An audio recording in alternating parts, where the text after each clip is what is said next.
Huh, that's different. I usually don't have a waiting room set up, and someone just got waiting roomed. I've had the settings in in Zoom change without my permission before, so it wouldn't surprise me if it happened again, to which I'm referring when it stopped recording me that one time. Anyways, let's not get sidetracked. I guess I'll just have to pay attention to people coming in case they're waiting roomed. Anyways, down to brass tacks. Projects were graded. Everyone who turned in one did excellent. I gave very minimal feedback. Your actual budgets were out of the park. Everybody did the analysis. Everybody did the pie chart properly. Everybody had the minimum number of categories. You all did the sum of your daily balances properly, going across the whole row instead of just the one or two things that were used. It was excellent. I've never seen a better set of budget projects, admittedly, across the whole board. So now we don't have a lot of students in here, but still that makes me very happy that y'all took the project very seriously. And I liked hearing in your notes, you know, I'm spending too much on this, and seeing what these short-term, what feel like small expenses after I track them for a month, ooh, they feel bigger. And then maybe you would see that if you tracked it for a year, and it makes you kind of go and think, maybe I should spend my money, you know, not so much. And again, I always pick on fast food and restaurants and stuff, even though I'm not going to say I don't eat that stuff. I certainly do. Love me some Chick-fil-A. But I don't do it every single day. Have home cooked meals, home cooked lunches, whatever, blah, blah, blah, blah, blah. You get the idea. But what I really love seeing is that some of y'all are going to continue doing this in the future and try and put money into savings. I saw one or two of you say specifically like a CD for now, and that's great for short term. Hopefully you'll consider true investing in the long term in addition to that. What I need to say, the prorated expense part, those are pretty good. Usually what I expect is exactly what happened, that some people confuse semi-annually and quarterly. People were dividing by 6 instead of 2 for semi-annually. If you pay for something semi-annually, that means you're paying for it twice. So if you pay $100 for the whole year, that means it's $50 every 6 months. So you divide by 2 because there's 2 occurrences. In the same way for for quarter annual, I'm trying to combine 2 things. In the same way that quarterly, because there are 4 quarters in a year, you divide by 4. Now, what's interesting is if you want a monthly expense, if you've got the quarterly expense, because there's 3 months, you divide it by 3. It depends on whether we're giving you the annual or the monthly expense, or the quarterly expense, how it's done. So if I give you the quarterly expense, if you want the monthly, you divide by 3. If I give you the annual and you want the quarterly, you divide by 4. So there's a little bit of shades of gray there, and you can actually see the same thing with semi-annual. If I give you the annual, you divide by 2.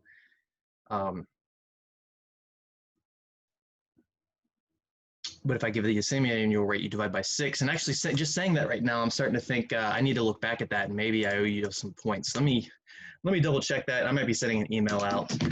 I think I might have graded that too fast. All right, so I mean, it was only 5 points, so it's not the end of the world. And 5 points on a 5% assignment, that's 1/20th of a point towards your final grade. So it's really not a big deal, but I'll give you your 5 points back if you deserve it. All right, so there's no more quizzes. That last quiz is due today. Well, instead of saying none, I should say the last one is due today. That was the Chapter 9 video quiz. And one of the questions up there was honestly just for fun. I think it was something like, what did you learn? Or what will you take away from this course? Maybe I said name 4 or 5 things that you'll take away from this course. Your last Excel assignment, that fund, is due on Thursday, the day of the final. Yep, I got to admit people to class. Okay, that's weird. Your My Math Lab homeworks from Chapter 8 are due today.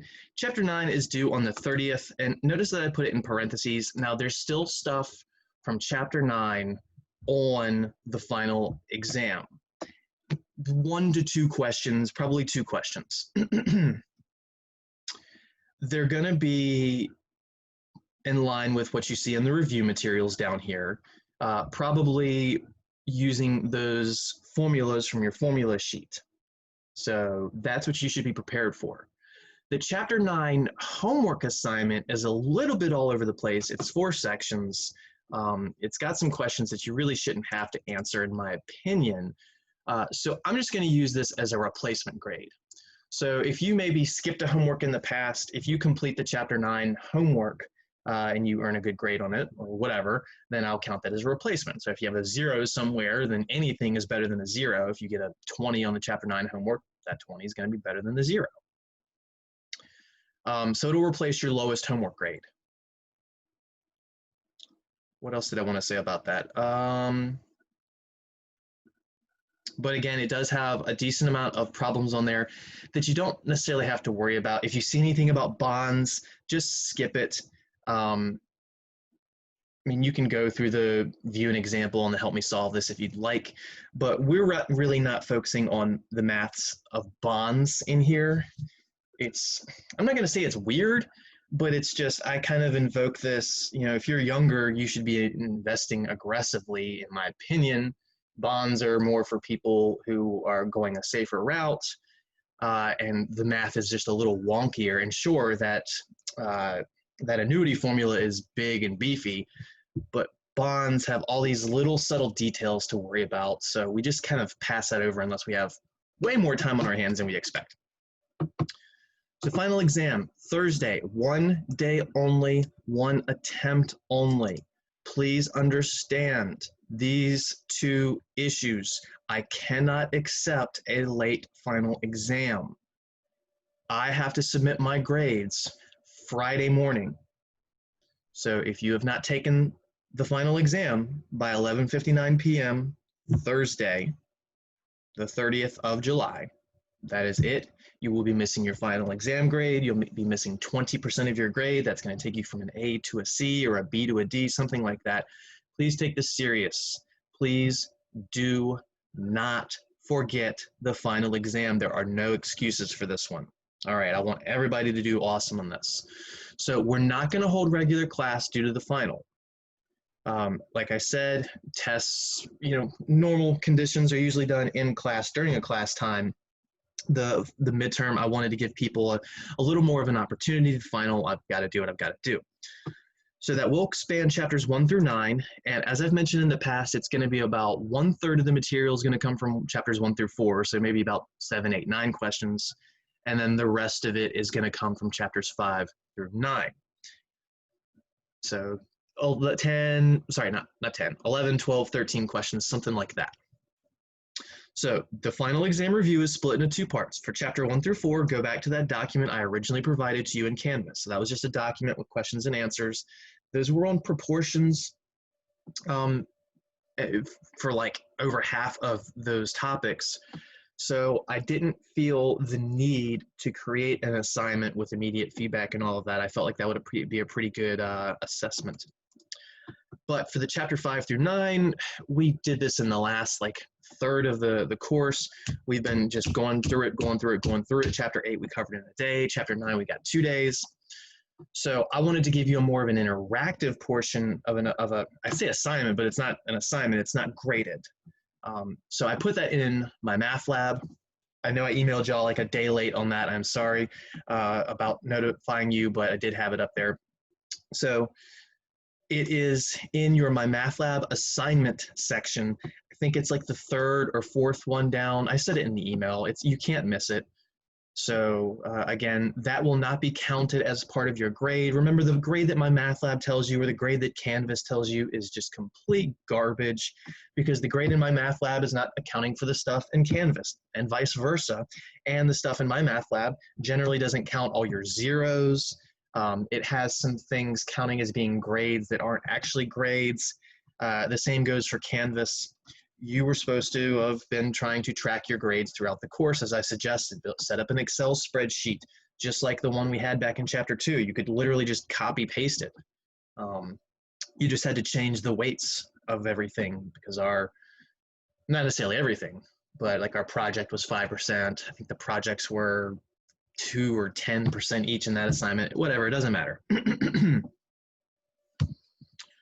All right, so if you have any questions about today or Thursday, please let me know during class, or please email me. I can always take emails.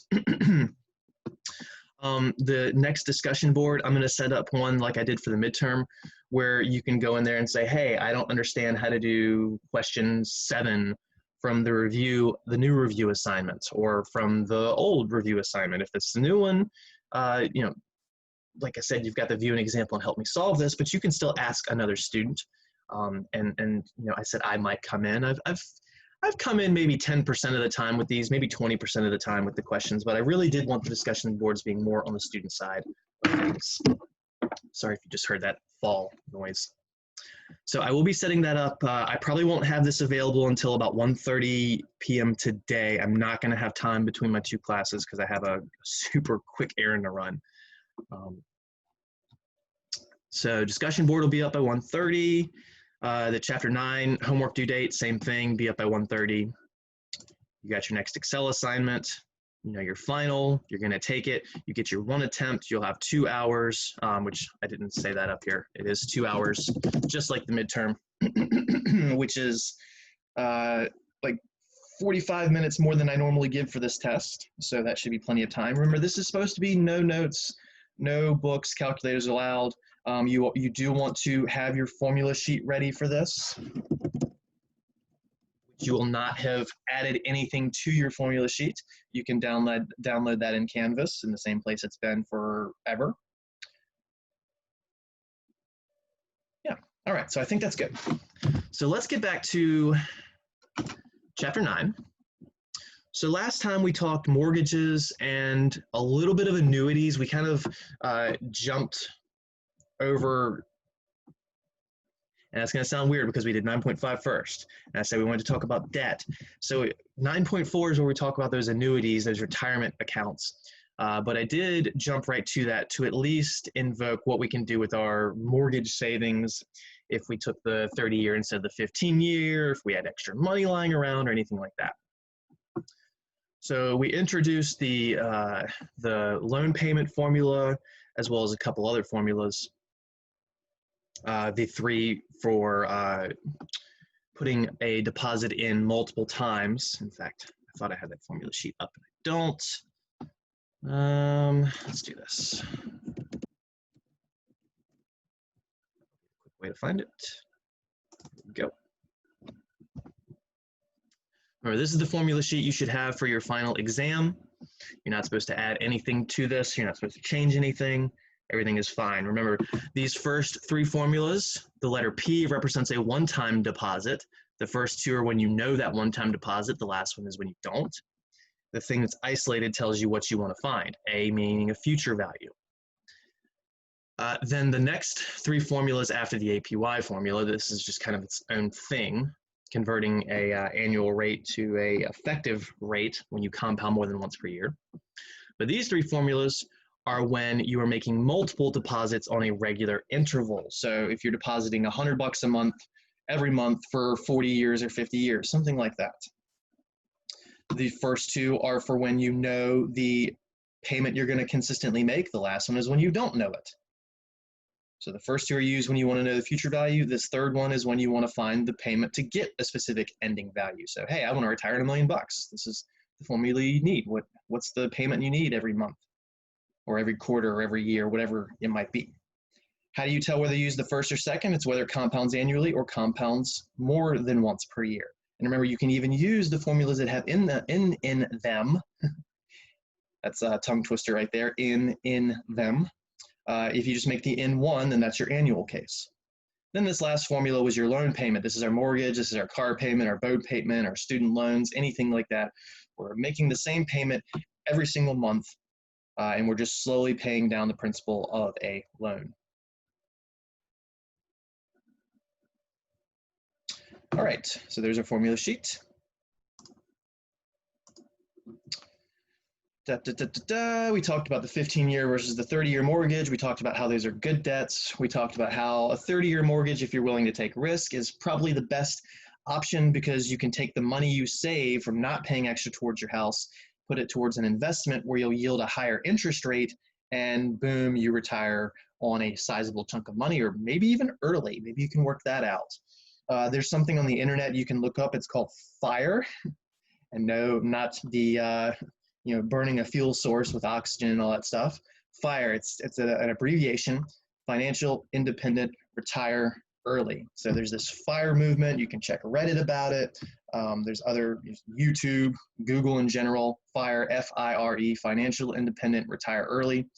And it just kind of teaches you how to live a little more fiscally responsibly, fiscally conservatively, save maybe 20–30% of your paycheck every single month, and then instead of retiring when you're 67, maybe retire when you're 62 or 57 or even 30.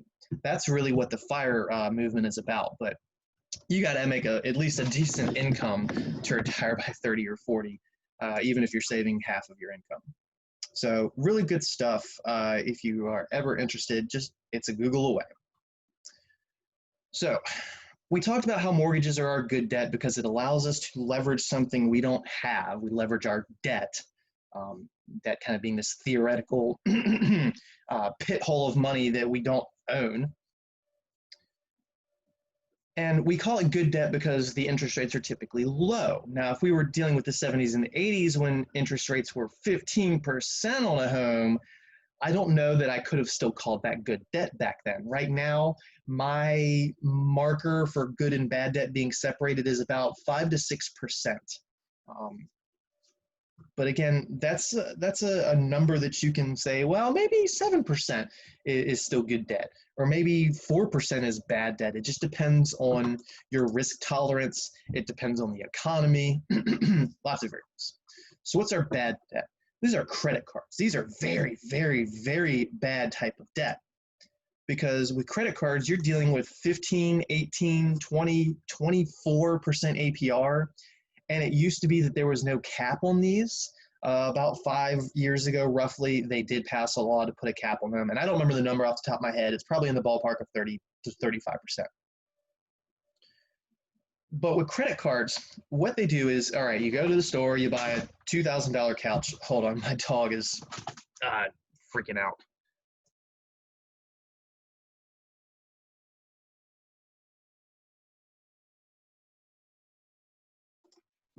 All right, sorry about that.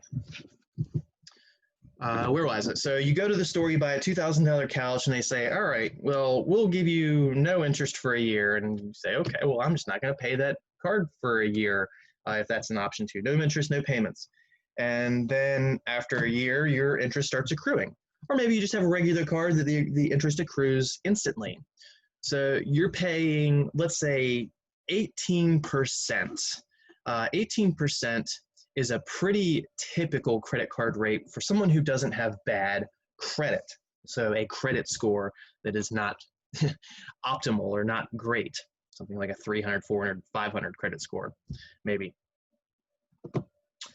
So if you got a $2,000 credit card, quote, loan, and I say quote loan because you can just pay it off the next day and it's gone, or you can add another $1,000 to it the next day if you have that available, whatever. At 18% APR, paying it monthly, having the interest accrue monthly, you'd end up probably doing a payment of $50. That's what the credit card company is most likely going to have you paying. Now, not all credit card companies, it would be $50 a month. This percentage of what you owe as a minimum payment for a credit card company is on a sliding scale from company to company. Most of them have it set so you'll pay off a card in about 5 years with their minimum monthly payment, which 62 months is about 5 years. Other credit card companies aren't as nice, and it might be so that you'd pay it off in 10 years. So a $2,000 balance at 18% with a payment of $50 a month, $50 a month, would take 62 months to pay off. That's 5 years and 2 months, and you would pay $1,077 in interest. That's 50% of what you borrowed in 5 years. You borrowed $2,000 and you end up paying almost $1,100 back. That's more than 50%, 55%. The mortgage interest didn't even get that high in 15 years. When we had that 30-year mortgage, we didn't even hit 50% of our principal in those 15 years. When we had the 15-year mortgage, when we paid off the house, it didn't even hit that 50%. If you go back and look at the previous problems, which we don't have all day to do all that, unfortunately. You have to look back on your own. So that's why this is bad. A $2,000 loan, you can end up potentially paying 50% in interest if they're making you pay that card off in 5 years, and if this is your interest rate, which is, again, on the average to lower side of credit cards. If you have a decent credit score, the higher your, the lower your credit score, the higher your interest rate is typically going to be. Now, where did these numbers come from? Well, there's a website, and you will find that link in these notes later, as well as in a document that is in Canvas that I'll show you what it looks like later. We are going to go to bankrate.com/calculators/credit cards, blah, blah, blah, credit card payoff calculator. So I'll also show you how we can do this with Excel.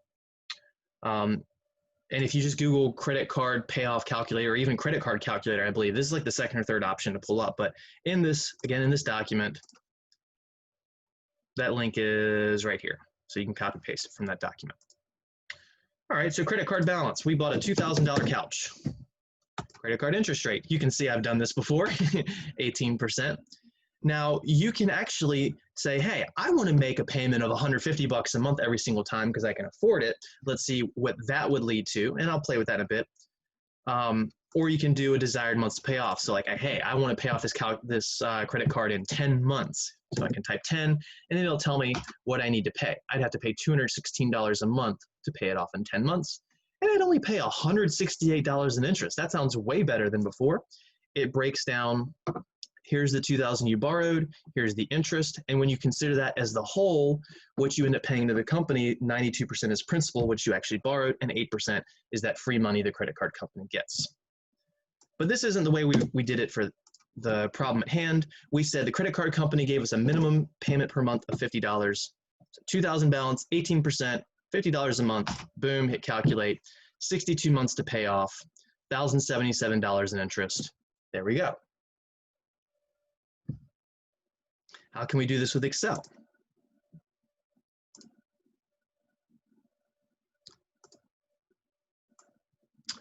All right, so let's go. I don't know what some of these need to be. Month. And then let's go balance. Let's go with interest, payment, balance. So I know it's going to take 62 months, so I'm just going to go ahead and fill that down to, the 60-something range, just to get it. There we go. Now I had to hold control to make it increment like that when I scrolled down. Balance, we started out with $2,000. Interest, this is going to be equals. Now remember, when we're looking at the smallest amount of time, when we're looking at the rate, the amount of time at which these interests are compounding, when these payments are coming in, it goes back to simple interest. You just take the balance times the periodic rate. So the balance is the $2,000 times your periodic rate, which was the 18%. So I'm sorry, that's the annual rate, and then you take the 18% and you divide it by 12. Again, periodic rate is the APR divided by M. There's 12 months to a year, 18% divided by 12. So B2 was the balance, the 18% divided by 12 is the periodic rate. All right, then we got our payment of, we said $50, that's a minus 50, because we're gonna, you could write this as positive 50 as well. So the new balance, again, I can write that as plus or minus. It just depends on how I want to do this thing. So new balance, I'm going to go equals the original balance plus interest gets added on. I clicked the wrong spot. Plus the interest, then minus the payment. And now we're down to 1980. So we had a balance of $2,000.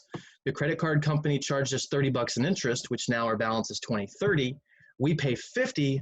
And now we're down to 1980. See, at the end of each month, this number has to be lower than the original one, or you will never pay it off, and that is illegal for a credit card company to do, which is why they have a minimum monthly payment. Now I got to link the new balance to the old balance, so I go equals, and then click this one where the 1980 is. That's all it is. The interest calculation should just be able to be filled down, and the interest is slightly lower because the balance is slightly lower. If I drag the payment down, I think it'll be fine. Yep. Excuse me. And be careful if it went to a 51, just go and fix that in Excel. The new balance formula should fill down fine. There we go. Now I should be able to highlight all of these. Now the 50 is probably going to be messed up if I fill all these down. And we said it was 62, so I'll go to 63. And look at that, as I predicted, the 50 was incrementing, so I just need to go back, delete all those, and fill that down individually. Now I'm doing this intentionally squirrely because this is probably what a student would do. What you alternatively could have done is just drag every column at one time. So if I drag every column at one time, I would have never had to have done that fix. And we can see that in 62 months, we pay off our card. How do I know it's 62 months and not 61? Because at the end of the 61st month, we still have a balance. We still have a balance of $26.84. So the next month, we actually will not pay $50. The credit card company is not going to make you pay $50. They're going to say, hey, you only owe $26.84. So we only pay the $26.84, well, plus the 40 cents in interest. So this would be zero. That's the one thing where Excel would get things wrong that you have to go in and manually overwrite. Your last payment would not be 50. It would be whatever the sum of these two things is. That would make this zero, and there you go. But that's how you can tell in an Excel spreadsheet when this is done. Now without Excel, you'd have to do all this by hand, and it gets super tedious. Now I can certainly give you a problem that goes through 2 or 3 or 4 months worth of this, maybe even 5 months, but I wouldn't give you a problem where you need 62 months. So you will find 1 or 2 of these in the homework, you will find 1 or 2 of these in the review, where you have to do these by hand. These are very simple calculations. Interest, we've done that calculation. New balance, add the interest, subtract the payment, and then keep going until you hit a negative number. What about this total interest number of 1077? Where did that come from? Well, we could add up all of the interests. Interest 1 through interest for this month 62. So let me just to the side write total interest and go equals sum, open a parentheses, and then I can just click and drag all the interests that are relevant, which would be the first 62 months, close a parentheses, hit enter, 1077. Look at that. The website works, Excel works. So 10 years from now, 5 years from now, 2 months from now, when you may have forgotten the formulas and everything, if you don't know how to use Excel after what I've taught you, if you just forget it, I really hope you remember some stuff. But worst case scenario, you've got websites to be able to give you this information. You're not just going to be throwing darts at a blank in the dark, throwing darts in the dark at a board. So what happens if you increase your payment per month? You say, all right, I don't want to pay 50 bucks a month. I'm going to pay 100 bucks a month. So I'm going to double my monthly payment. I've got an extra 50. I'm working down my bad debt so that I can eventually start working on my good debt and my retirement planning and all that jazz. So watch what happens. Our $50 monthly payment will change to 100. Our months to pay off is going to definitely be less than 62. Our total interest is definitely going to be less than 1077. Now you might think if you double your payment, you're going to half the time and half the interest. So you might think this is going to say 31 months and about $540 roughly. But check it out. Just like the mortgage 15-year versus 30-year was not a half double situation, neither is this, because interest compounds over time. So paying things down quicker means you pay less interest than it would be proportionally. Or depositing more money over a longer amount of time means you don't just double your money, you could triple or quadruple it because it's not a proportional relationship. Those formulas are anything but proportional. So it's not 31 months to pay off, it's 24. You're shaving 7 months of payments off by doubling your payments. So if you can afford that extra 50 bucks a month towards your credit card, do it, because now your interest, it's not 1077, it's not even 540, it's only $400. You've just saved yourself almost $700 in interest that now you could buy almost half of a new couch with that. Credit card interest is awful. If I had it my way, I would find some method to get in all my students' heads to permanently tell them never, ever, ever, if it's under your control, pay one more penny of credit card interest in your life. It is the absolute worst kind of debt you can have. And there's a lot of misconceptions about credit card debt, and some of those were in the discussion board. All right, what if you did $200 a month? What if you just went wild? You got money for days, you just got a brand new job. This was your college credit card when you were living on ramen noodles and just whatever you could scrape up. You didn't have a job, you didn't have an income, so you had to have this credit card to live because your parents aren't just shoehorning you money. Or maybe you lost your job for 6 months or a year or something like that, so you had to have this credit card because you didn't have an emergency fund set up of cash to live off of in these emergencies, or maybe you exhausted it, medical emergencies, whatever. That's when credit cards are to be used. All right, so this right now, again, is a situation where all of a sudden you got a brand new job making $40,000 a year, whereas you were making $8 an hour before, something like that. So now you can pay off your debts a little sooner. You're only going to pay it for 11 months. You're only going to pay $183 in credit card interest, which is way less, way less than if you make your $50 payment. Now you might say, okay, well, what if the credit card company, what if they're not on this 5-year plan? What if they're on this 10-year plan? Where does this particular problem become impossible to pay off? What's the absolute minimum? What if you paid $40 a month? It's going to take you 94 months to pay that off. 94 months, that's what, 7.5 years? 7.8 years, so yeah, almost 8 years. 7 years, 10 months. If you only paid $30 a month, if your credit card company lets you get away with that. Nope, not even possible. See, they didn't give us any numbers, and this small little red right here, your payments are not enough to cover the accumulated interest. If you remember, in fact, when we did the Excel spreadsheet, that first month's interest was exactly $30. So if our payment matches the interest, our balance is never going to budge from $2,000. You have to pay at least $31 a month, and then it's going to take you 231 months to pay it off. Oh my Lord, that's almost 20 years. You don't want to do that. You would never want to do that. And again, a credit card company shouldn't even allow that. I believe 10 years is the maximum they're allowed, but it might be 15. I'm not exactly a credit card lawyer. I just know enough to get by. And again, you don't have to do it this way. You can say, all right, I want to pay this off in exactly 19 months. Maybe you know that in 19 months you're going to be buying a house and you don't want to have credit card debt while you're paying down your mortgage. Maybe that's your prerogative. So to pay it off in 19 months, you got to make a monthly payment of $121, and it'll cost you $313 in interest. All right, well, maybe I want to do it a month early. So go to 18. Now we're down to $297 in interest, and we're going to pay $127. So 18 versus 19. Let's look at the monthly payment. It's a $6 difference. But you end up saving, you go from $313 to $297. That's $16 in interest. So by paying $6 more a month, you'll cut a month off of payments, and you will save yourselves $16 in interest in the long run. Now that's not some massive savings, but it's also only a 1 month difference. You see those critical changes when you talk about doubling your payment or quadrupling your payment if possible. But even still, if your minimum payment's 50 and you can pay 60, pay 60. $60 a month. We go from 62 months to pay it off to 47. Just that 20% increase, an extra $10 a month takes you from 62 months, which was 5 years and 2 months, to 47, which is a month shy of 4 years. And you save yourself about $300 in interest. So credit cards are definitely the thing that you want to pay more upfront. It's excusable, it's acceptable not to throw extra at your mortgage as long as you're throwing it into your retirement plans.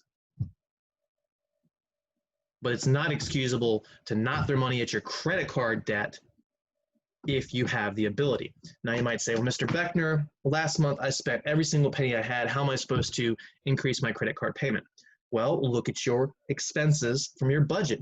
If you're spending $10 on food every day just for lunch going out, as I've said, there are options that could reduce that cost. Some of you, maybe you are penny pinching already and there is no way to reduce your cost and you're stuck.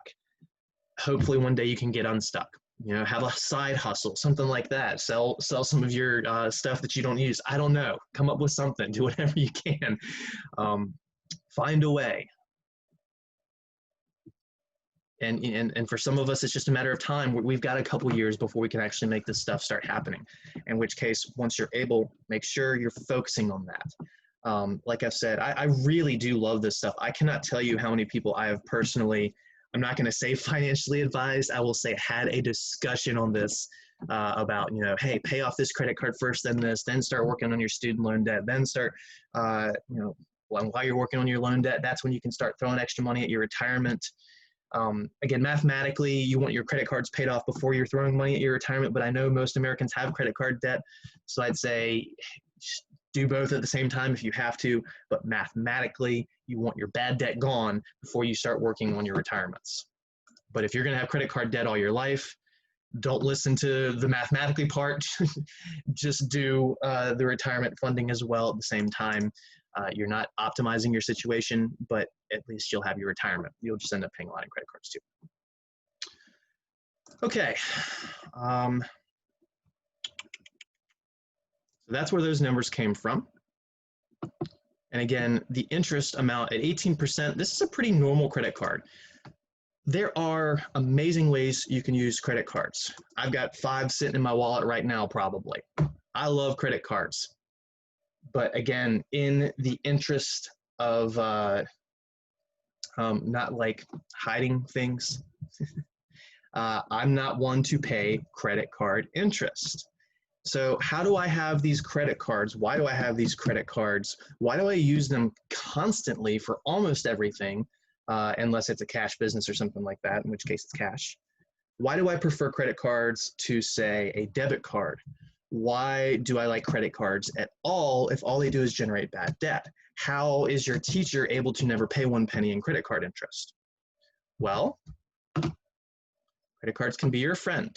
They help you establish a good credit score, which in turn helps you get lower APR loans or any loan at all. Now, things are changing in our world right now with this. We have something called a FICO score, I would say FICO, but it's FICO, F-I-C-O. And that's your credit score between, was it 300 and 850? And the higher it is, the better. They say that amazing credit is 800 or higher, awesome credit 700 or higher, about 650 or higher is when you're okay. Anything under 600 is when you're not really going to be getting a lot of loans, and if you do, they're super high interest. But if you've got 700, 800 credit, you're going to be getting the best loans on the market. So here's the problem. If you never get a credit card, if you never get a student loan, you don't have a credit score. Now, again, in our changing world, there's this thing called a modified FICO where they're starting to look at people's bank accounts to make sure they never go into negative balances, and then they can establish something from that. But this is a changing wind where things are not really set in stone yet, so I'm still going to act like that's not a thing, but just note that that is a benefit that I really do appreciate the changing wind of. But again, getting a credit card helps you in general, again, ignoring this new-ish rule that we're still figuring out, is what helps you go from, hey, we'll give you an 8% car loan to, no, you got good credit, we'll give you a 4% car loan or a 3% car loan. So it is a good idea to open up a credit card at some point to establish your credit. Now, there are other ways to start it. If you've got student debt, you've established your credit score. If you got a car loan where your parents may be co-signed and they may have done the same thing for your student debt, that helps you establish a credit score. But if you've never had any of these things and you go to get a mortgage, you might think, well, hey, I don't have credit cards. I have no bad debt. I'm perfect. Unfortunately, what the companies see is they don't know you. They have no history on you. They don't know if you're just going to get this mortgage and run tomorrow, or if you'll actually be a stand-up citizen and pay it off properly. So it's kind of like your report card, and you need a report card to go to the next grade being buying a house or a car, whatever the next step is. So that's a reason you need a credit card to help you establish a credit score. And again, if you have a credit score in another way, that's fine. And if you just know that mentally you are incapable of having a credit card and using it properly, then you have to do what you have to do. Again, I am not telling any of you what to do. I'm giving you ideas on how these things work and how to use them properly.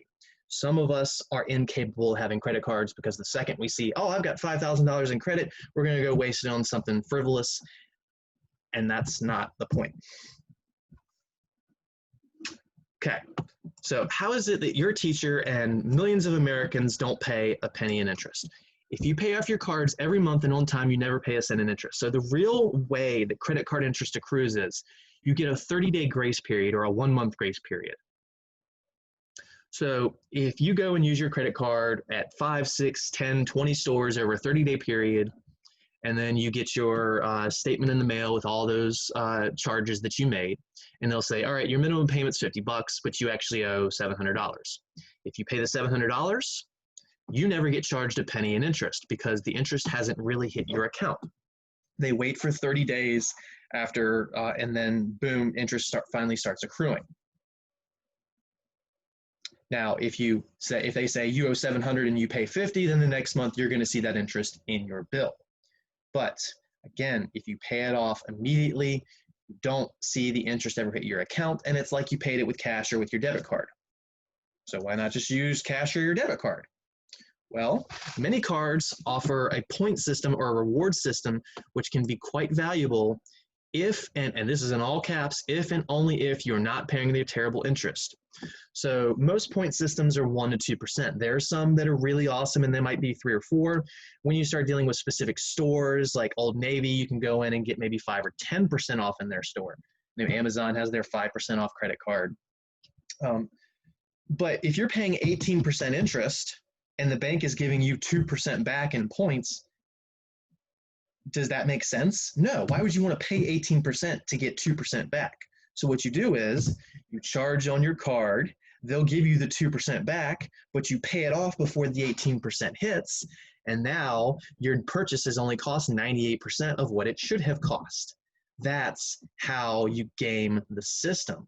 That's how you make the credit card companies hate you. And in fact, they still won't hate you because every time you swipe that card, they're getting processing fees. So they're still getting some money out of it. It's money that you arguably are not paying. You could say arguably you are because a lot of stores increase their prices that 2 to 3% for credit card swipes. And you'll find a couple stores every now and then that'll say, oh, you're not paying cash. We're going to bump up your price 2 or 3% for the credit card fee. There's a wonderful restaurant in Portsmouth and Churchland called Gourmet Burger Bistro, and they're one of them. So guess what? That's about the only place I pay cash at because I don't want to pay the extra couple of points. It negates it out and it makes it simpler for them. Plus cash tips are more awesome. So again, if you're going to get a credit card for the point system, only do that if you are going to pay it off every month. Otherwise, it is completely, pun intended, pointless. Also, and this is becoming less and less, these credit card companies saw a lot of people like your teacher manipulating these and gaming the system. So these aren't as good anymore, but there still are some out there. But many credit cards offer sign-on bonuses. And if you're going to go get a credit card, try and get one of these, or at least one with a good point system. So they'll say, all right, if you spend $500 in the first 3 months, we'll give you a $100 bonus. This is just $100 you can use to pay down on your balance, or you can cash it out or use it towards a purchase somewhere else or turn it into airline points. And some of these, you get 25% extra when you use it for travel, which was something I was loving doing before we can't travel anymore. I'm crying inside now.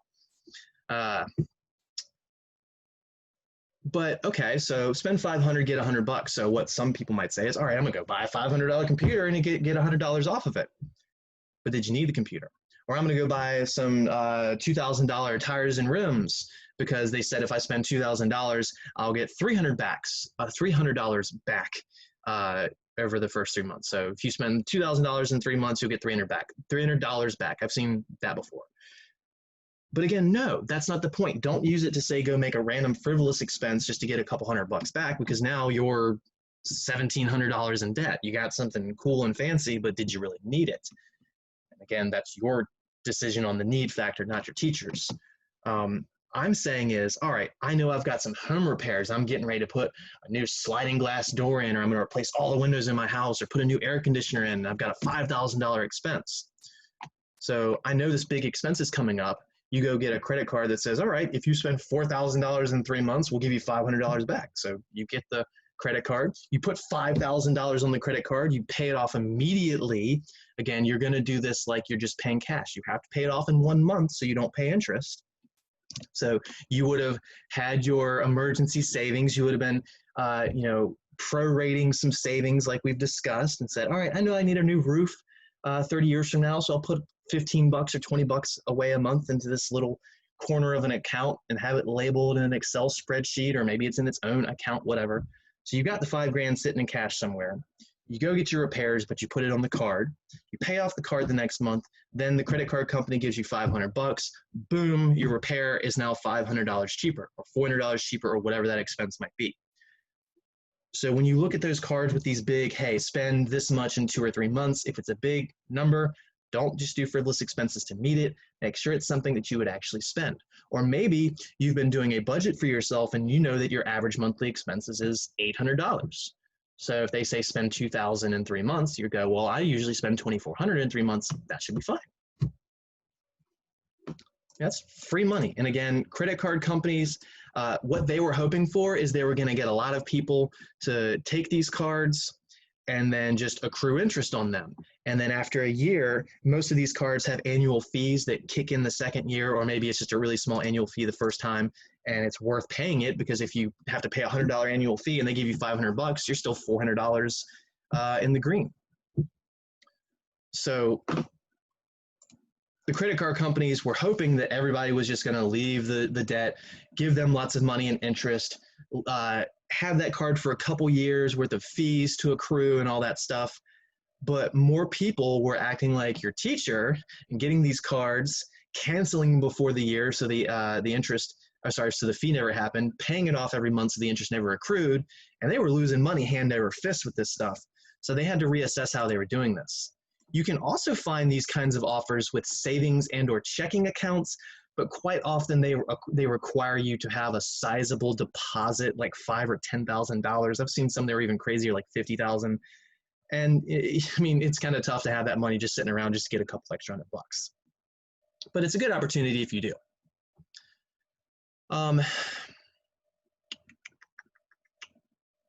Okay, we already talked about the helpful websites for when you forget how to use Excel or formulas 5 years or days from now. These are the 3 websites that we've seen. And again, all 3 of those are in that document I'm going to show you later that's already being provided. If you can hear me barking over my barking dog. Other ways that credit cards are good and or bad.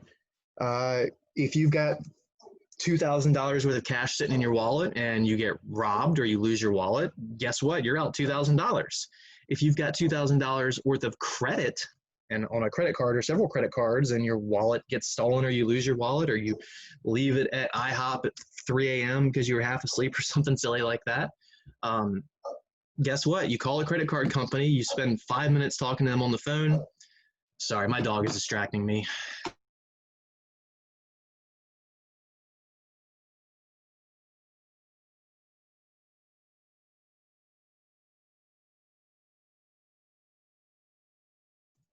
My dog likes to talk to the neighbors as they walk by. He has a big window to watch them. All right, so where was I? Credit cards. Oh yeah, the loss. So you spend 5 or 10 minutes on the phone and you say, hey, are there any charges up here from the past day or something like that? And if they say no, then you're fine. You close the account. Everything's cool. They're going to send you a new card within a week. All of your previous balances will be transferred and everything's normal. If someone stole it and they went to the gas station real quick and bought some gas and cigarettes and whatnot and then tossed the card, so there's an extra 30, 40, 50 bucks on the card, you say, hey, I didn't do that. And the credit card person says, that's cool, we got you. They delete it and you go on your merry way. So credit cards are very safe in that manner because you lose nothing if something happens to the card, and it's pretty much an instant fix. Debit cards, now, the issue with debit cards is, again, not as big of a deal now versus a few years ago, where a few years ago, if you lost your debit card, if they went and spent that 40 or 50 bucks, or maybe $1,000, whatever, they can spend up to what's in your account. It might take you 6 months to get that money back because it was your money and they've got to do all this research and blah, blah, blah, blah, blah. Now, again, that has gotten better. I have heard from students and colleagues, friends, family, whatever, that these situations are balancing out, but there are still probably 1 or 2 banks that have issues with those debit cards. So debit cards are good, but credit cards are better because the credit card's not really your tangible money in an account somewhere. So it's kind of safer, again, in regards to theft or loss. We've talked about how credit cards are good in emergency situations. You've got a whole bunch of medical bills piling up. You lost your job and you might not be employed for 6, 12 months, something like that. And of course, it's great to have a nest egg, an emergency fund, a rainy day fund, whatever you want to call that. 3 to 6 months is the general idea there. So if you know it costs you $1,000 a month to live, then you should have $3,000 to $6,000 sitting in an account that you can easily access somewhere. Not your retirements, not your debts, a savings account, a checking account, cash under the bed, something like that. So that's something that a lot of people need to work on too, is establishing their emergency fund. The average American has less than $1,000 in their bank account, and that is terrifying. The average American has $10,000 worth of credit card debt. That is terrifying. The average American is only 10 to 20% along the way to retirement as they should be at their current age. That is terrifying. Do not rely on Social Security. We don't know what's going to happen to it. You've got to make this your own. You've got to take responsibility. And you might find a job that's got really awesome employee benefits where they have a 401k. We'll get into that very soon, where they'll cash match up to an awesome amount of money, and that's just free money. But again, credit cards, while they have their awesome sides of things, while your teacher loves them because your teacher uses them appropriately and has lots of other friends and family members that he's taught how to do that, and they love them for that reason as well. There are also plenty of people who don't have the willpower or self-control to be able to do that. So know yourself, know whether you can get into that and be okay, but also understand that credit cards can be very important for most of us for establishing that credit score. All right, so before we get into this investment stuff, let's actually go into what a credit score is, how it's established. And that's in this document, the websites to help you with your finances. This is in Canvas. It's been there for a couple of weeks now. I did add one site to it, so you'll notice this one is not in the document. I just forgot to put it in there. Some great budgeting sites, everydollar.com, mint.com. Mint.com has been around for a while, so if you don't like just a basic Excel spreadsheet, you can go to these. There are other websites for this. If you just Google budget website, you'll probably find 15 others, but these are my two favorites.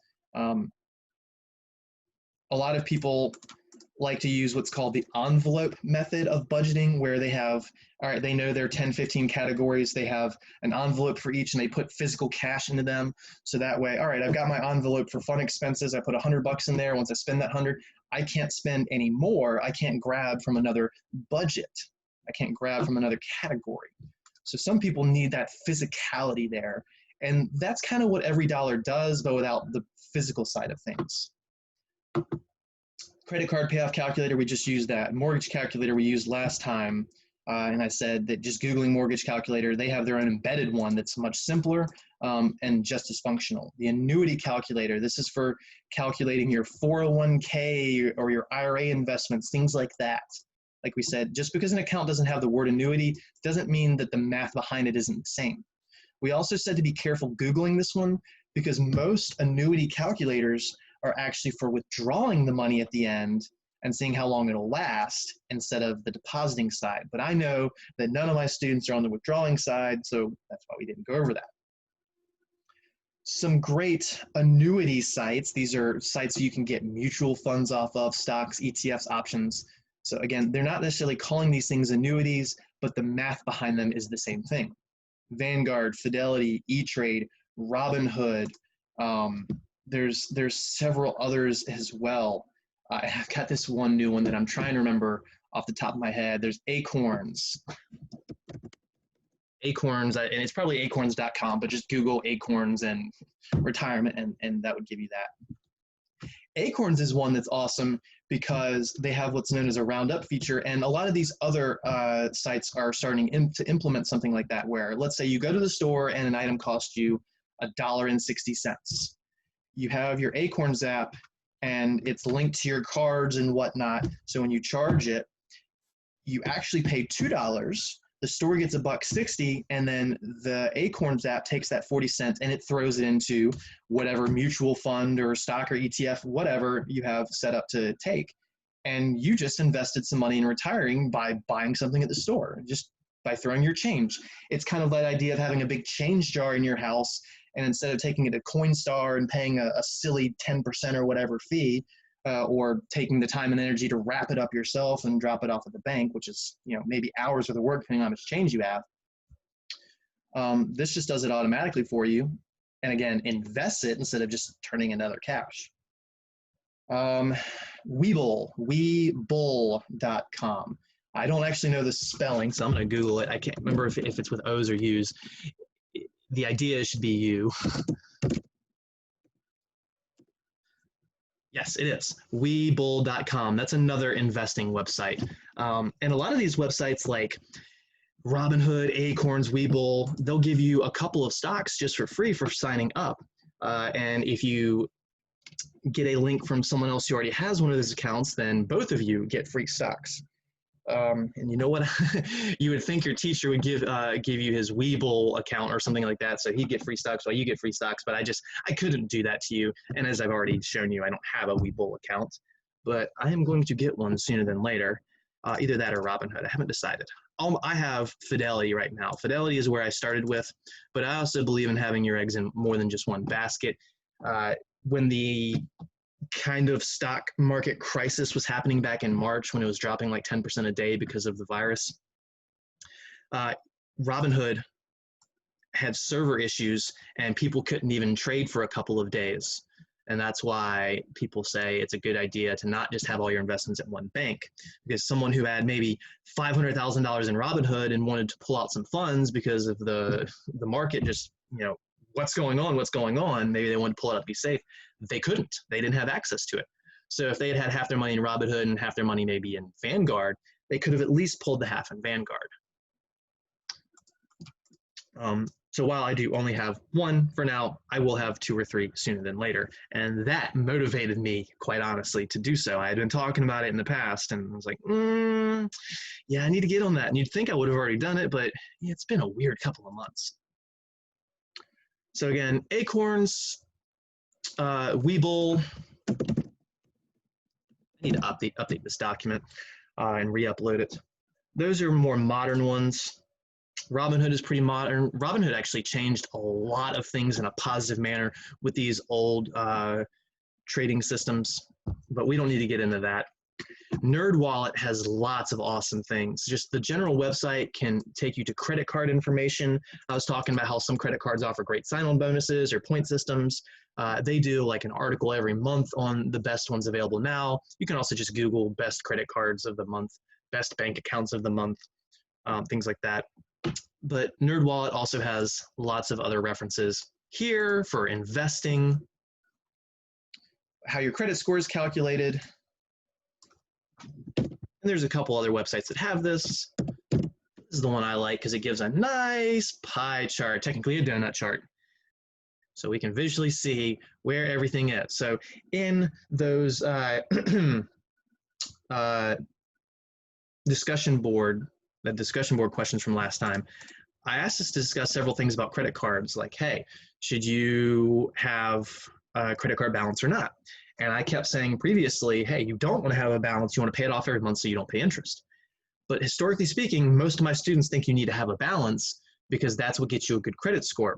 By having a balance, you get a good credit score. False, false, false.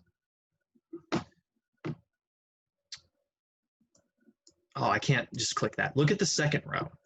30% of your credit score, which again is between 308 and 850, as I said earlier.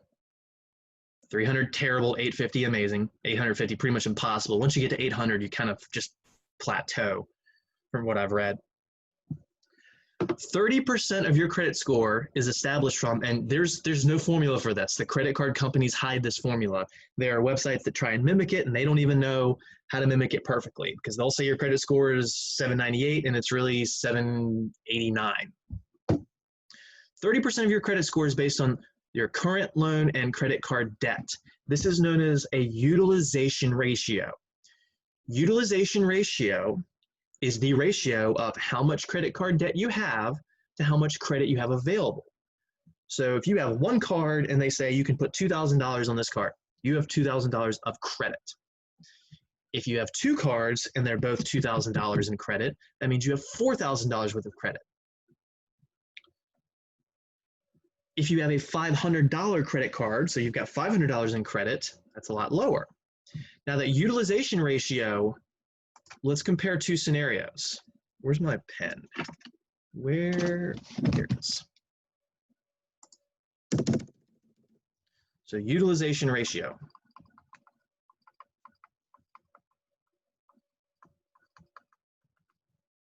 It's your debt to credit. Again, credit is how much you can put on your cards, debt is how much you owe on your cards. Now this also involves mortgages, car payments, student loan, all that stuff. So let's say, scenario A, you have $400 in debt on your card and you're gonna leave that for the month, and you have a $500 credit line. Your utilization ratio, utilization ratio, is 400 over 500, which is 0.8 or 80%. Oops, I forgot my zero.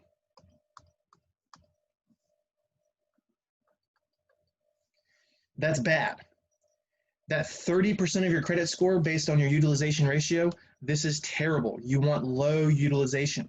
So having $400 in debt and $500 in credit is bad because you are at 80% utilization, so your credit score is going to be negatively affected by that. Let's do another scenario.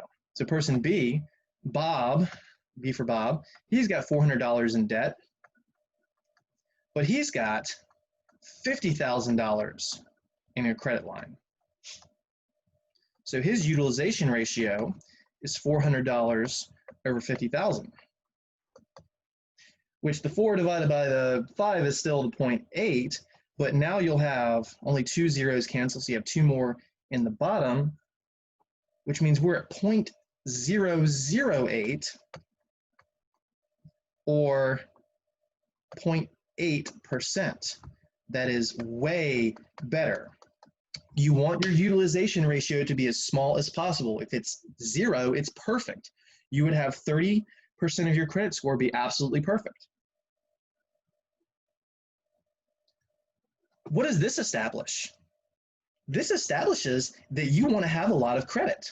Now again, as long as your self-control is there. If you've got $50,000 worth of credit card debt potential and you're going to rack it all up, don't do it unless you're a millionaire, unless you're making $1 million every year or something like that. But if you can control yourself and pay off your card every month, if you have the ability to get the $50,000 worth of credit across several cards, which is very possible as long as you pay off your debts on time, have good income, have a long established history of doing all this stuff, you can easily get the $50,000 worth of credit. So these two people owe the same amount of money on a card. Person B, maybe he just said, all right, this one month things are a little tight, I'm going to leave the $400 on the card. So he has this 0.8% utilization ratio. That's barely going to touch his credit score. It might make him lose 1 point.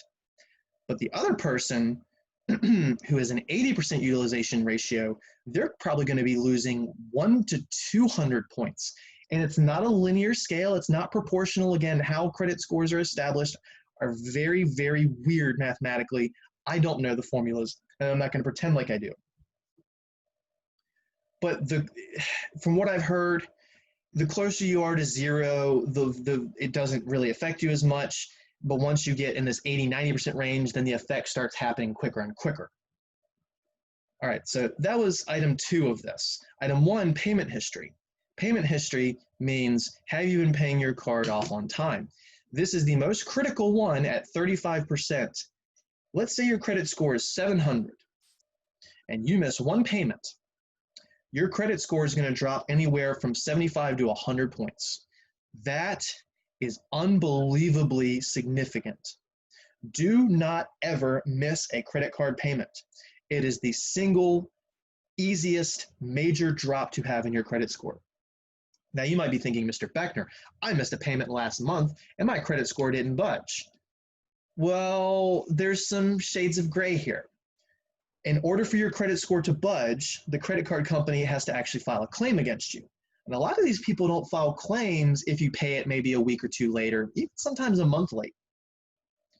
So maybe you've got a nice company and they give you a month and you paid off that payment within the month and then your credit score isn't affected. You got lucky. You're going to pay a small fee, but you got lucky on the credit score hit. But maybe you're with a mean credit card company and the first day that it's late, boom, they ping your credit score and you're down 75 to 100 points. And that's going to stay affected for quite some time as well. Car loans, mortgage payments, same thing. Pay your stuff on time. 35% of your credit score is from that.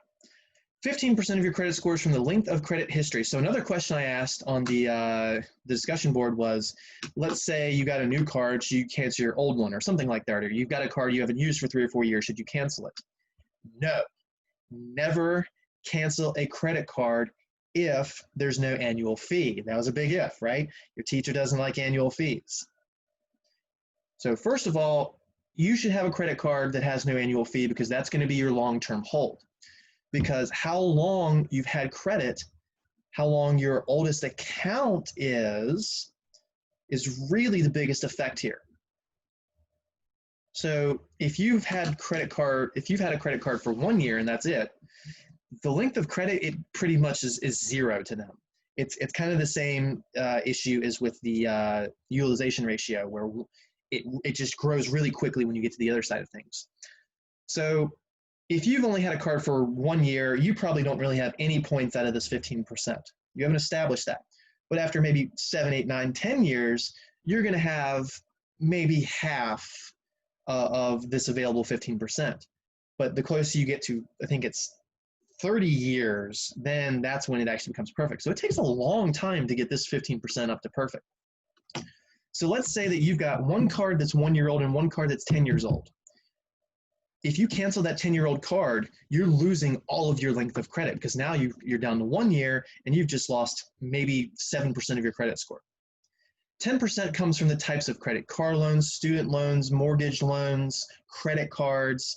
There's a bunch of different categories. Now, this is a very small chunk. So the nice thing is, if you only have one type of debt, and that's your credit cards, if you don't have a mortgage, if you don't have a car loan, if you don't have et cetera, et cetera, et cetera, that's really not going to negatively impact you because you already established your credit score. They don't just wipe it clean eventually.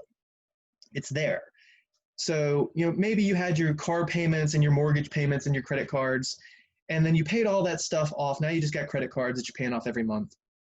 Because you have less types of credit, you're going to have a slightly smaller score, but it's only going to take you down maybe 50 points at worst. And that's at worst. It's more like 20 to 30 points. Finally, we have new credit. Every time you get a new card, they're going to drop your score a couple of points.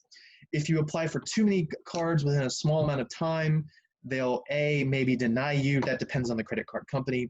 B, they'll drop your score more significantly, and C, eventually they just stop denying you altogether. They stop giving you cards altogether. There's a lot of subtle details there that we don't really have time to discuss. Google is your friend, but the basics is there's one company that you can't apply for a card, a new card, within either 12 or 24 months without them saying no. And then there are other companies that say, all right, well, it's 3 or 4 years, and that's fine. Some credit card companies give a hard inquiry. Some give a soft inquiry, which are two different things, and you can't control it. One of them takes a few more points from you. One of them stays on the record a little longer. But again, this is a very small effect, and it generally goes away within a year. The length of credit history can go away in the snap of a finger if you cancel your oldest card. The types of credit, that's 3 or 4 or 5 years after your mortgage goes away that starts impacting you slightly negatively. Your payment history, again, that can affect you immediately and it can stay on for years. Current debt, that affects you immediately and is a month-to-month variable, actually. So great website. Again, ultimately, we want you to be responsible. We want you to pay down your bad debts. have good debts, make deposits in your retirement accounts. Here we are. All that good stuff. So back to investments, which we've already talked about lightly, but let's actually go into some definitions, some names, some details, tax benefits, things like that. So annuity, this word that we've thrown around quite a bit, and we've already said this is just basically a retirement account where you add payments to it regularly. The definition of this we're using very loosely. Again, in the real world, a banker is going to call an annuity something that's more similar to a pension where they give you a guaranteed rate every month. So your IRAs, your bonds, your 401ks, your 403s, your 457s, your brokerage accounts, those aren't guaranteed rates. They change every day. But again, the math behind them does actually work identically, which is cool. So these annuities that you can get, these are your retirement accounts, and they actually don't have to be a retirement account. This last one, this brokerage, you can just use as a type of savings account, but high risk. Bonds, these are your safer investments. This is where you're loaning the government or some company money, and they give you a little bit of money every year. On the note, eventually you can get that $1,000 back that you let them borrow. You can let them hold on to it longer than you planned, but there is a maximum time frame. So you might have a 10-year bond with a 20-year expiration on it. So that means after 10 years, you can get your initial investment back, or you can say, well, I got a really good interest rate on this bond. They can hold it for another 5, 10 years, whatever. And then once they force me to take it, then I'll take my investment and gain more interest on it. If you have a bond with like 4% interest, if it's time to cash it out and the current bonds are only like 1% interest, I'd probably just sit on that 4% bond until they told me I have to actually take it back, or the bond market was better. Now, that classical idea of a bond, you get that physical piece of paper that your grandma or grandpa may have given you, $25 bond, cash it when you're 18, and it's worth $25. But if you held on to it for another 5 or 10 years, it might be worth $30 or $35 or $32 or something like that. But they don't have to be paper bonds. You can just invest in these on the internet. They can be non-physical. And then you can, again, pull out of them in the intervals we discussed already. There are types of bonds in these mutual funds where you can pull out the money on a day-to-day basis instead of having to wait, but your general return isn't as good. So bonds are your safer types of investments. These are the things that you definitely want to be heavy-handed in when you're in your 60s and you're about to retire or you are retired. And this is something you want to start throwing more money at in your 40s and 50s. 20s and 30s, it is my opinion and not advice. It is my thoughts that you should be going higher risk, because if you lose half the farm when you're 20, it's not a very big farm, and you're going to triple it in like 10 years anyways when the market recovers. Now that's assuming you're going with mutual funds and not just investing in one company that bellies up. If you're investing in one company and it bellies up, that's a different story. I'm talking broad market investments. So IRAs, there are two types. There are Roth and traditional. Your individual retirement account. Some people say investing retirement account. These are, or independent retirement account. I'm actually going to let y'all Google that and see which one it is. But it really doesn't matter what the abbreviation means. Retirement account, RA. That's the important part. Roth or traditional. And I understand that you're going to flip-flop these probably 5 million times over the next 10 years and trying to remember which is which, because guess what? Your teacher did the same thing. Roth versus traditional. Let's go down here. So a Roth IRA, this is a newer type of Roth IRA, and not everyone can actually invest in this. If you're super wealthy, if you're making a ton of money every year, you don't get to use a Roth IRA. Because the idea is, especially for younger people, Roth IRA is better because look at what I just highlighted. You put money into this account that's already been taxed. So this is money you've pulled from your paycheck, which means it's been taxed. You throw it into a Roth IRA and it grows tax-free. This is what I've alluded to with that Starbucks problem and a few other problems as well. If you put your money into a Roth IRA, you've already paid the taxes on what you put in, and your money will grow tax-free. And if you get almost $1 million worth of interest, wouldn't it be amazing if that was tax-free? That sounds awesome to me. So that's what a Roth IRA is. And again, these are super important for our young people, late teens, early 20s, late 20s, even early 30s, maybe mid 30s, maybe even early 40s. It depends on when you're retiring, how well you invest, all these things. There is not a blanket statement I can make that says traditional is better than Roth or vice versa, outside of if you're 18, Roth. If you're 22, Roth. Because that time you're going to have your money in accounts for 40, 50 years, that is going to explode your money in a good way. And if all that's tax-free, that's awesome. Traditional IRA flips the script. This is where you put money in that's tax-free. So you're putting money in that you haven't paid taxes on, but then the interest, the growth is taxed. So go back to that scenario of we put in like, what was it, $350 a day times 365. So we put in $1277.50 a year for that 50 years. If you multiply that by 50, that means our investment was $64,000 roughly, and we ended up getting about $1 million for free. So in that scenario, if we put into a traditional IRA, that means the 64 grand would have been tax-free, but we'd have to pay the taxes on the $1 million. What would you rather do? Would you rather pay taxes on 64 grand and get $1 million tax-free, or would you rather have the 64 grand be tax-free and the $1 million you pay taxes on? I'd rather pay the taxes on the 64 grand. But what if you're just doing this on as tight as a budget as possible and you really need the tax benefits now? Because that's what a traditional IRA does for you. And maybe you're not doing this for 50 years. Maybe you're doing this for 25 years or 22 years or 18 years.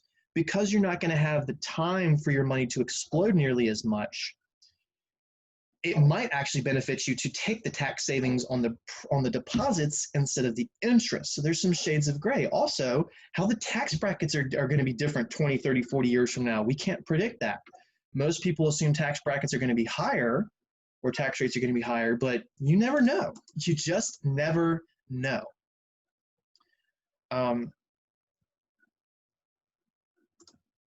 I lost my train of thought going back to the traditional IRA. So traditional IRA is not bad. And again, if you make 200 grand a year, you'll have to go with the traditional IRA.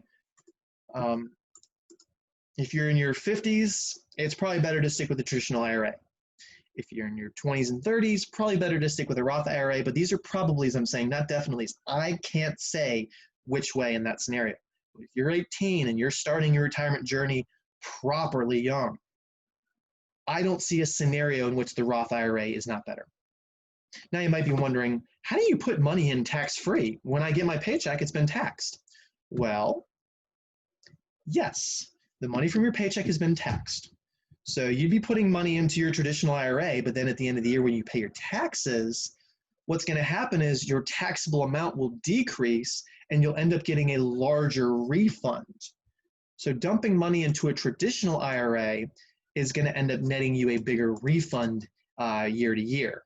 So that's what I was saying. If you need more money now, maybe the traditional IRA is what you go with. But if you can deal without those tax savings, I would go Roth IRA, pay the taxes now, put it away 40 years, get an explosion of money that's tax-free.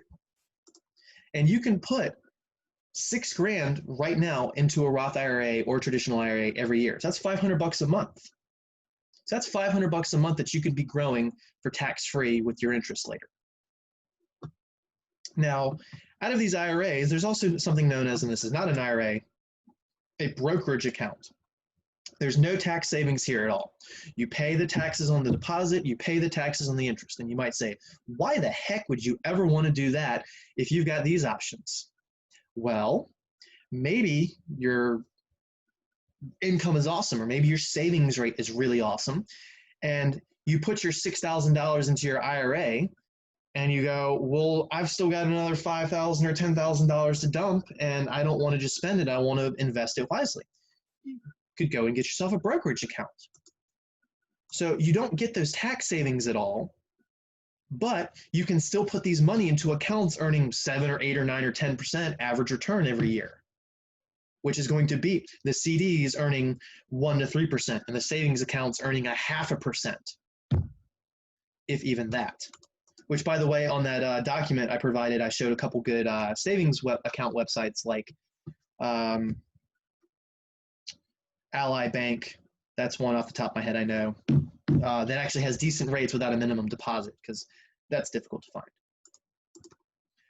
find. So again, brokerage account, pay the taxes, but you're not limited to, you can only put away $6,000 a year. You can put as much as you want in this. You want to put $100,000 in this year? Fine. You want to put $2 in? Fine. You want to put $1 million in? Fine. Do whatever you want.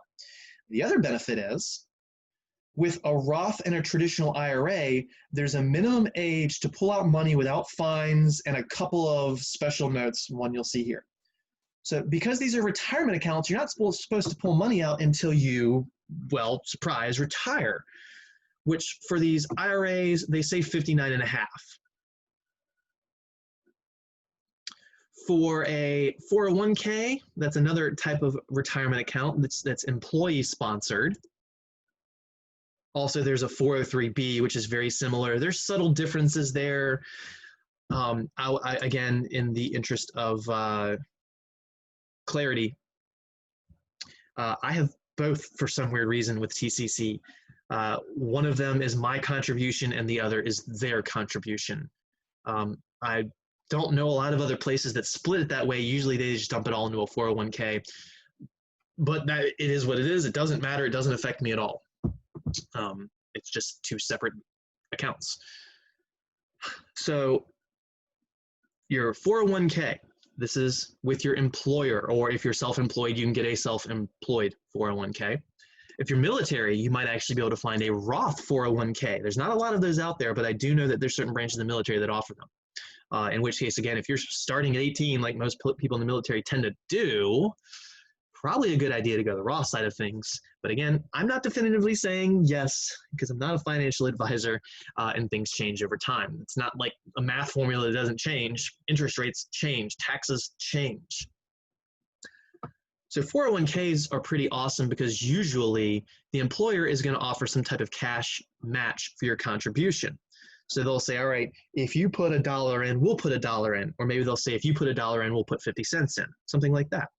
But they also tend to have a maximum in which they will match you. So they might say, all right, for every dollar you put in, we'll put 50 cents in, but only up to $100 on your deposit. So if you put $100 in, they'll 50% match you and they'll put 50 in. But if you put $101 in, they're still only going to give you $50 because they've hit the max that they promised to contribute. Now, some companies, it's a really, really kind of crappy small number like that. Sometimes even less. I know of a company that will only match 50% up to $20 a paycheck. But I also know that that company offers their employees pensions. So it's kind of a give and take there. It's not a complaint on that. It's not a knock against that.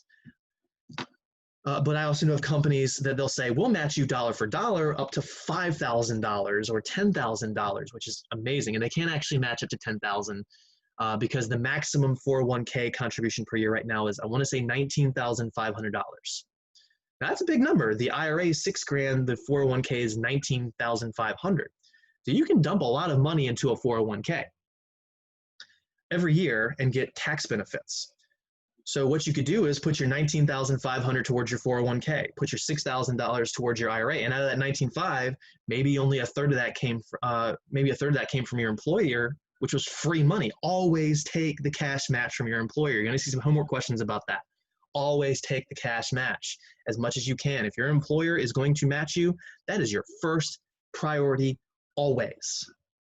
Do that for as many dollars as you feasibly can, hopefully to the maximum of their contribution. All right, so you max out your 401k, then you max out your IRA, or maybe your company just doesn't really give you a good cash match on the 401k. It's that 20-10 issue I just mentioned. That's a dollar proportion a year. So maybe you just go, well, I know I can probably do better investments with my IRAs. You have way more options with IRAs and mutual funds with these separate accounts versus through your employer. Usually they only give you maybe 10 to 20 options, if even that many. But they're still good options, generally speaking. All right, so when does someone go to the brokerage? They max out their 401k and they max out their IRAs. So they already put almost $26,000